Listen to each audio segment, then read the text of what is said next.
टनटना आपका दोस्त, आपका भाई, आपका मित्र धीरज शर्मा वापिस है आपके साथ कहानियों के किस्से में एक नया किस्सा लेके। और इस बार किस्से का नाम है एनसीसी कैंप। और सबसे पहले एक बात और बता दूं, बगल के कमरे में मेरी माता जी सो रही है तो मैं थोड़ी धीरे ही बोलूँगा। सबसे पहले तो आप सभी को बहुत सारा प्यार है यार, मतलब मैं क्या ही बोलूँ। मैं चला गया था 1 महीने के लिए, मेरे एग्ज़ाम थे, फाइनली एग्ज़ाम ख़त्म हो गए और सोचा तो बहुत कुछ था कि बहुत कुछ चीज़ों के साथ वापस आऊँगा, एक नई अच्छी सी वीडियो बनाऊँगा।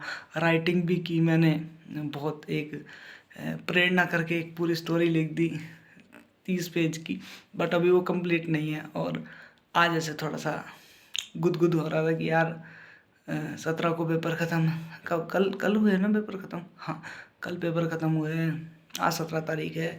कुछ तो डालना है, कुछ तो डालना है, कुछ तो डालना है। और खाना भी खाया मैंने 10:15 बजे से। थोड़ा सा इंट्रोडक्शन दूंगा, देना भी चाहिए यार, इतने दिन के बाद मैं वापस अपने यूट्यूब चैनल पे आ रहा हूँ एक नई वीडियो लेके। तो बैठा था कि क्या बनाऊँ क्या बनाऊँ क्या बनाऊँ क्या बनाऊँ, कुछ नहीं था माइंड में, कुछ था ही नहीं, कुछ आ ही नहीं रहा था माइंड में। और जो लिखा है वो आधा लिखा पड़ा हुआ है। यूँ थोड़ी है, आधा कच्चा खाना थोड़ी खाया कभी हमने कि माँ बाप ने आधा कच्चा ही खाना दे दिया हो कि बेटा ये आधा कच्चा खा ले। आधा कच्चा खाना तो कभी नहीं खाया हमने, तो आधी लिखी हुई स्टोरी क्या ही सुनाऊंगा। तो वो जो लिखी हुई है वो लिखी हुई है गूगल नोट्स में। तो सोच रहा था क्या सुनाऊँ क्या सुनाऊँ क्या सुनाऊँ क्या सुनाऊँ क्या सुनाऊँ।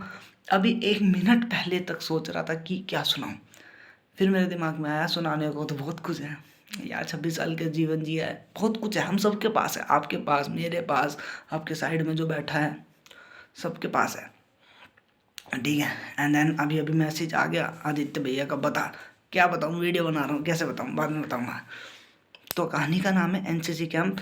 कहानी का नाम नहीं, कहानियों के किस्से में किस्से का नाम है एनसीसी कैंप। तो शुरू करते हैं। सन 2013 की बात है, गर्मियों की, जुलाई 11 आई थिंक मेरे हिसाब से। हम गवर्नमेंट बॉय से हम 11 बच्चे गए थे एनसीसी कैंप पटौदी के अंदर। बहुत अच्छा कैंप था, मतलब हम यहाँ से गए, सर ने एक वो क्या करी थी, कौन सी गाड़ी की थी, क्रूज़र में 10-11 बच्चों को लेके गए।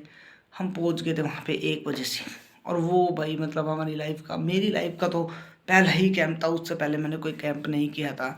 और पहुँचे और ऐसा देख के दुख दुख दुख दुख होगी। वहाँ पे बड़ी बड़ी बिल्डिंग, बड़ा ग्राउंड, और पहले ही दिन ही डर लगने लग गया मुझे तो भयंकर, मतलब ऐसी रोनी आ गई। मैं कितने साल का था, 2000 मतलब 15 साल का था। और 15 साल की एज में ही मेरे को धक धक धक धक धक धक भाई वहाँ पे बड़े बड़े, मतलब चाहे नेपाली नेपाली टाइप के बड़े बड़े हट्टे कट्टे मोटे क्या कहते हैं, फौजी भाई, उनको देखते ही डर लगता है। मतलब आगे भी बताऊंगा क्या क्या चीज़ें हुई मेरे साथ एनसीसी कैंप में। ये तो शुरुआत है, जब हम गए हम सबको ना ग्राउंड के अंदर खड़ा कर दिया कि सारे बच्चे ना ग्राउंड में खड़े हो जाओ, जितने भी आए। हमारी एंट्री हुई सबसे पहले, एक एक करके एंट्री हुई, नाम, फ़ोन नंबर, एड्रेस, माँ का नाम, पिता का नाम, सारा एड्रेस, मोहल्ला, सब कुछ वहाँ पे नोट डाउन हुआ। फिर हमने ग्राउंड में लाइन बना दी। टेंथ नहीं थी, 9th और 11th के बच्चे थे, 9th 11th के बच्चे थे। सब अपने लाइन में लग जाओ। एंड फिर वहाँ से कोई नहीं पता कौन थे, सीनियर थे वहीं के, वो आए, उन्होंने बातें की, आपका ये कैंप 15 दिन के लिए लगने वाला है, हम पूरी कोशिश करेंगे कि हम आपके साथ कोऑपरेट करें, आप हमारे साथ कोऑपरेट करो। और जिन जिन बच्चों को सबसे पहले उन्होंने ये कहा, जिन जिन बच्चों को अभी ऐसा लगता है कि उन्हें वापस घर जाना चाहिए, वो हाथ खड़ा कर दो, हमें कोई दिक्कत नहीं है, हम इन बच्चों को वापस भेज देंगे। जिन जिन बच्चों को आज ही पहले दिन ही आने के बाद लग रहा है कि उन्हें नहीं रुकना है, तो उसमें से आई थिंक कुछ 15 हाथ खड़े हुए कि सर मुझे मुझे सर मुझे बहुत 15 हाथ खड़े हुए कि मुझे नहीं, मुझे जाना है वापस अपने घर। तो वो 15 बच्चों को एक तरफ कर दिया, सारी भीड़ को एक तरफ कर दिया। और फिर एक ना मूछ डंडा, मोड़ी मूछ, आँखें इतनी मोटी मोटी, हाथ में ऐसा लकड़ी का डंडा, उसमें मतलब मोटा सोटा था और कलर कर रखा था उसमें। तो उसको, उसका नाम शायद हमने ना मोटा सीना निकाला था, मोटा सीना हमने ऐसे नाम निकाल दिया था बच्चों ने। तो जो आए थे सीनियर, ब्रिगेडियर थे, क्या थे, मेजर थे, आई डोंट नो, याद नहीं है ना, इतना नहीं था याद, अभी नहीं है तो नहीं है। तो उन्होंने कहा कि ये जो 15 बच्चे आए हैं ना, हाँ मोटा सीना, इन पे विशेष ध्यान रखना, क्योंकि ये भागेंगे ही भागेंगे यहाँ से, क्योंकि इन्हें है चुल वापस जाने की। ये जो 200 बच्चे ना, इन्हें चुल नहीं है, इन्होंने जिन्होंने ना, हम सोचा यार हमें तो वापस भेज देगा, और वहाँ फिर बोला ये तो गलत है भाई, ये क्या कर रहे हो तुम।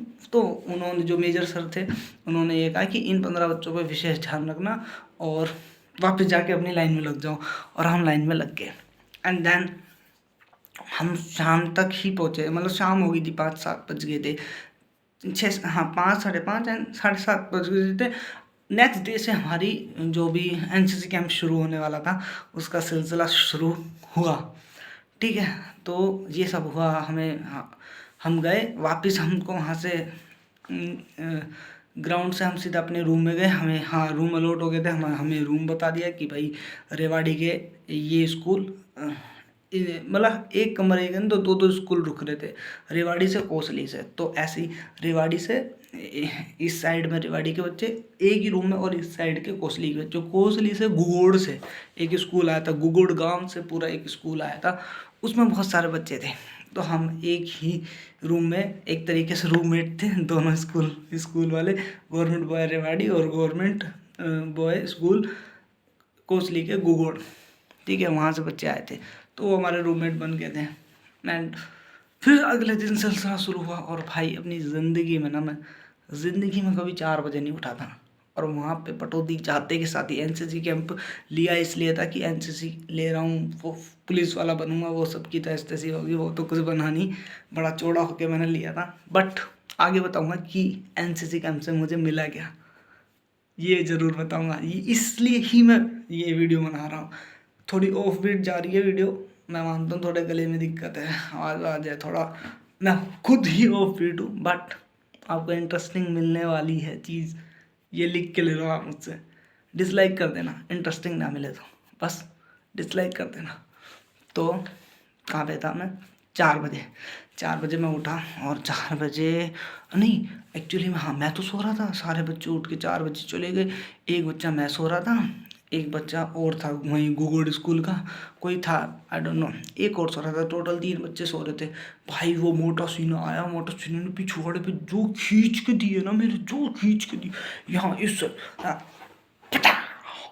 भाई मेरी जान निकल गई, मेरा तो मतलब ऐसा था जी निकल जाएगा, मैं मरमुरा जाऊंगा भाई, बहुत भयंकर दर्द हुआ।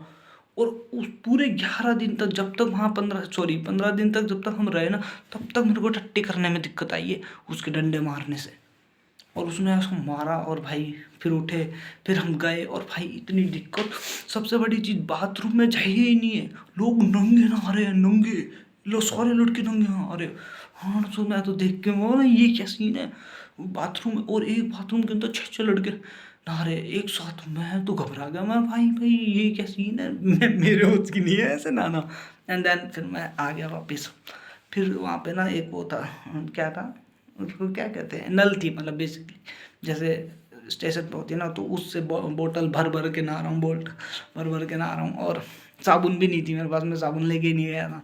तो फिर एक लड़का और आया सही सी हाइट का, और उस लड़के ने वो भी फिर गिलास से पानी लेके नल खोल के ना भाई पहुँचना होता है 5 बजे परेड करने के लिए ग्राउंड में, और नहीं पहुँचोगे ना जी ले लेगा वो मोटा सीना तुम्हारा, बांट देगा डंडा तुम्हारे। एंड देन वो गिलास से, मैं भाई आपका गिलास मिल जाएगा, मुझे बोला हाँ कोई बात नहीं, ले ले भाई, तू बोतल दे दे बस, मैं इससे कर लूँगा। फिर उसने फिर मेरे को साबुन दी, कह तू साबुन ले ले भाई, थोड़ा सा मसल ले, वो जो लड़का था साथ में। एंड देन हम नहाए धोए, और शाम वो चला गया, मैं चला गया। ठीक है, ये सब हुआ, और फिर हम नहा धो के अच्छे से परेड पर पहुँच गए।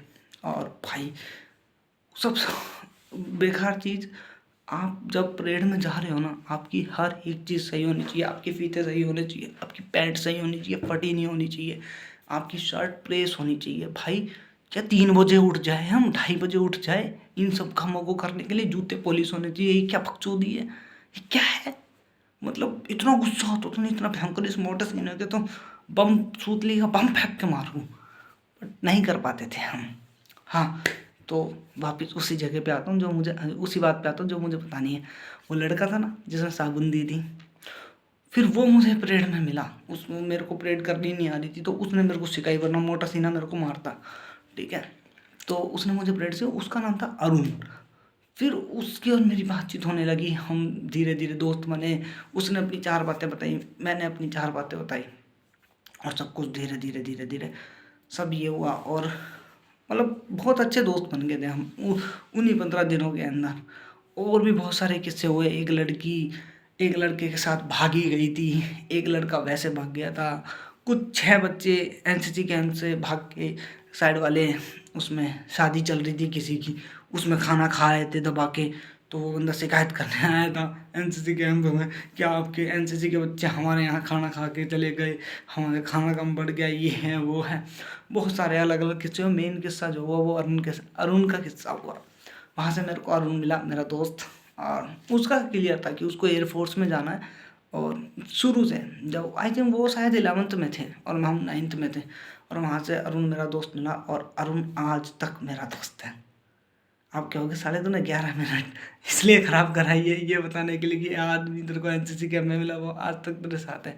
हाँ, मैंने 11 मिनट यही लगाई है कि वो इंसान आज तक मेरे साथ है और हमारी बहुत अच्छी दोस्ती है। आपकी लाइफ में भी कोई ना कोई ऐसा बंदा हुआ होगा, ज़रूर हुआ होगा, डेफिनेटली हुआ होगा। मेरे को पता है कि वो तुम्हें ऐसे ही सडनली मिला होगा, बट वो तुम्हारा एक लॉन्ग पीरियड के लिए फ्रेंड बन गया होगा, एक बेस्ट फ्रेंड बन गया होगा। और वो इंसान बेस्ट फ्रेंड है मेरा बेस्ट है। मेरी वो कहाँ पे है उसकी पोस्टिंग अभी? जोराट से चेंज होके कहाँ गया है यार? वो पटना की साइड गया है। 6 6 7 8 8 महीने वो मिलता नहीं है मेरे से। कॉल पे हमारी बहुत कम बातें होती है, बट अभी भी वो हमारा बेस्ट फ्रेंड है। समझ रहे हो? तो ऐसे दोस्त आपकी लाइफ में भी मिले बने होंगे ज़रूर। तो उनको मेंशन करना, उनकी कोई भी स्टोरी है वो मेंशन करना कमेंट में, ठीक है? उनके नाम मेंशन करना और कैसे आप मिले उनसे, कैसे रहा। हमारा कोई ऐसा कोई खास दोस्ती नहीं थी देखी जाए तो, बट आज हमारी खास दोस्ती है। हर चीज़ में मैं उसके साथ खड़ा रहता हूँ। कोई भी शादी घर में हो, कोई भी उनके घर में, कोई भी किसी भी चीज़ का फंक्शन हो, ठीक है? तो आई लव यू अरुण भाई। ये छोटा सा कहानियों के किस्से का एक छोटा सा किस्सा था एनसीसी कैंप, जिससे मुझे तो अरुण मिला। और आपको भी ऐसे बहुत सारे इवेंट्स से कोई ना कोई मिला होगा, तो ज़रूर डिस्क्राइब करना कमेंट के अंदर, ठीक है? तब तक अपना ध्यान रखिए। और अभी तो ये कहानी मैंने 12 मिनट की बना दी कहानियों के किस्से में, ठीक है? और 1 2 दिन में जल्दी सारी चीज़ें मैनेज हो जाए। बैकग्राउंड के लिए बहुत सारी चीज़ें लानी है, माइक लेके आना है, बहुत सारी चीज़ें लानी है ना? टेक्निकल चीज़ें लेके आनी है। बेसिकली एडिटिंग भी नहीं कर पाता हूँ मैं, मुझे नहीं आती है, तो एडिटिंग वगैरह सब एडजस्ट करने में थोड़ा टाइम लग रहा है। बट जल्दी फाइनली मैं कह रहा हूँ, राइटिंग चल रही है। प्रेरणा करके एक स्टोरी है, बहुत अच्छी स्टोरी है, आप सभी लोगों के सामने लाने वाला हूँ। तब तक सब्सक्राइब करके रखो चैनल को, ठीक है? और मेरे साथ कनेक्ट रहो। और अब बैक टू बैक बहुत अच्छा मटेरियल आने वाला है। मैं कह रहा हूँ बैक टू बैक 3 सीरीज़ लेके आ रहा हूँ मैं। प्रेरणा सिंगल स्टोरी है, एक सीरीज़ लेके आ रहा हूँ जिसका नाम मे बी कुमावत ब्रदर्स। अभी आया मेरे माइंड में नाम यार। मैं इस सीरीज का नाम सोच रहा था कि क्या नाम है, कुमावत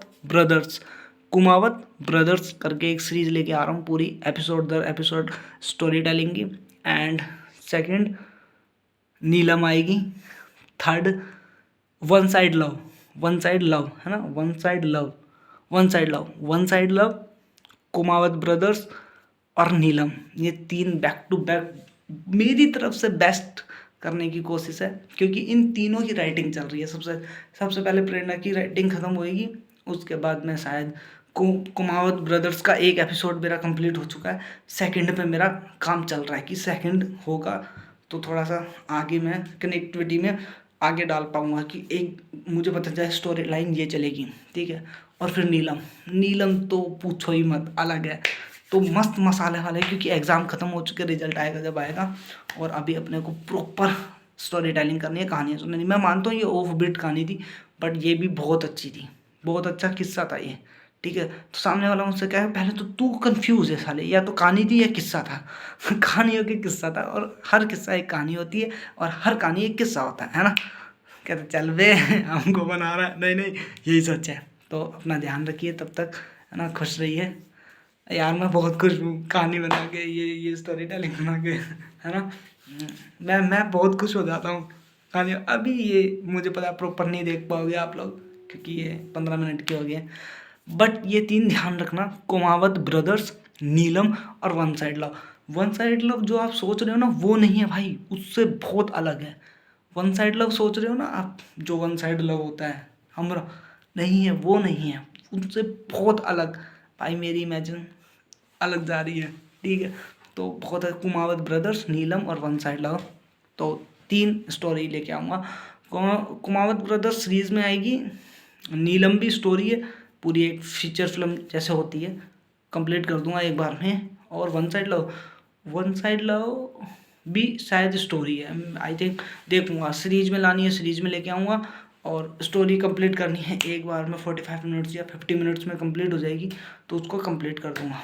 बट कुमावत ब्रदर्स तो डेफिनेटली सीरीज में आएगा, और बहुत अच्छी सीरीज आने वाली है कुमावत ब्रदर्स की। तब तक अपना ध्यान रखिए, ख्याल रखिए। मैं आपका दोस्त धीरज शर्मा आपके साथ हूँ, है ना। और आज आप लोगों से बात करके बड़ा मज़ा आया, बड़ा मज़ा। And once again I love you Arun भाई, है ना। बाय, टाटा, ध्यान रखिए अपना। अरे नहीं नहीं, ऐसे क्यों, पर्दा गिरा था तो पर्दा उठेगा ना, ठीक ठीक।